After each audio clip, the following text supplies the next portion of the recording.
Happy Halloween, artists. Today we're going to make a ghostly sculpture. Are you ready? Now, a sculpture is a three-dimensional work of art, so it's not flat, and it should look interesting from no matter what angle you look at it from. All right, let's get started. Here's what we're going to use. I used some plastic plates, some modeling clay, popsicle sticks, and some glue that's mixed with water, and some paper towel. All right, here we go. So my modeling clay is a little bit old and stiff, so I break it apart and then I warm it up in my hands a little bit, and that makes it easier to work with. It softens it up.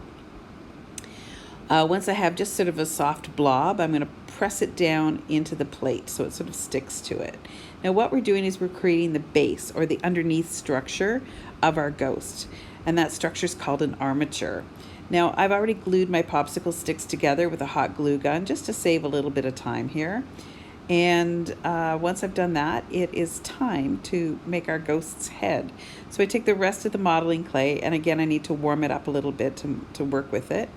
And I'm going to roll it into a ball. Now it doesn't have to be perfect by any stretch of the imagination. We are going to cover it up. We just need sort of that shape of a head.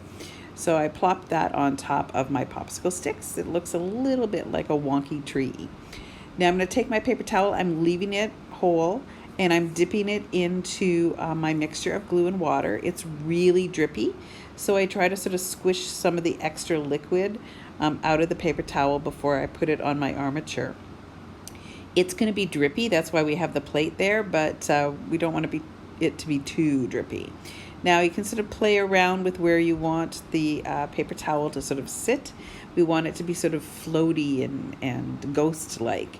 So it's going to take at least 3 paper towels to cover our armature. It looks kind of transparent now, but as it dries, it gets a little more opaque or harder to see through. And I can squish it around the head and pay attention to how it looks at the back too. Although right now you can't tell the back from the front, who knows? All right, so I'm going to put my third piece of paper towel on there again, and just kind of squish it so the head is a little more easy to spot. And I'm going to pour as much of that extra glue back into the bowl as I can. Now, at this point, once you've got it all shaped, we just have to be really patient and let it dry. And it takes at least 24 hours to dry, especially here in the humidity.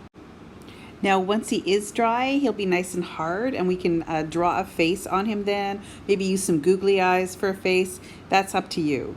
All right, I cannot wait until my classroom is haunted by all of your very sweet ghosts. All right, let's get to work.